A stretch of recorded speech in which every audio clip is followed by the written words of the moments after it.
Ish-presidenti Ilir Meta pretendoi në seancë gjyqësore se SPAK e ka përfshirë marrëveshjen e interkoneksionit me kompaninë e Adrian Shatkut, qëllimisht në akuzë për ta mbajtur atë në qeli.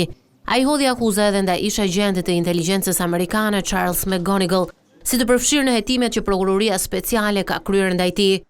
Unë kam qenë prezent kur është bërë kontrolli i banesës. Kam qenë prezent kur zonja Kryemadhi ka pretenduar se një nga celularët e gjetur atje ishte celulari i saj personal. I është bërë qartë që ky është telefoni im dhe jo i mamas time.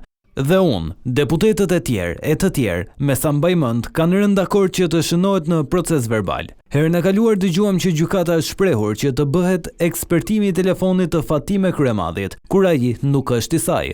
Këto janë veprime të qëllimshme kundër Ilir Metës. Ndërkaq, ish-ligjvënësja Monika Kryemadhi kundërshtoi prokurorinë e posaçme për dyshimet e SPAK se ka ndikuar që kushëriri i saj të përfitonte lidhjen e marrëveshjes së fibrave optike me kompaninë Unify të Adrian Shatkut. Ajo pretendoi se prokuroria në mënyrë selektive ka përdorur vetëm 65 emaile për të përpiluar akuzën, duke bërë interpretime dhe deduksione. Ekzistojnë komunikime me Edi Ramën më shumë se ndërveprime me Ilir Metën. Janë komunikime mes meje dhe kryeministrit. Këtu është Edi Rama, pse ndryshon standardi? Ose njësoj për të gjitha provat ose seleksionimi për të shkuar tek një akuzë politike. Janë përzgjedhur fragmente që i shkonin akuzës dhe janë përjashtuar ndër veprime të tjera, të njëjta si për ato të tjerat. Këto komunikime nuk janë konsideruar në akuzë, megjithse tregojnë sjelljen time institucionale. Asnjë prej komunikimeve nuk tregon ndikim të paligjshëm, ato tregojnë se bisedimet ishin në kuadër të një procedure administrative.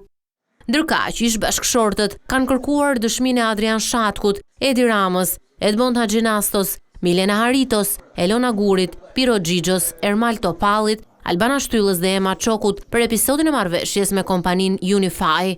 Të dy bashkë akuzohen për korrupsion, pastrim parash e fshehje e mosdeklarim pasurie.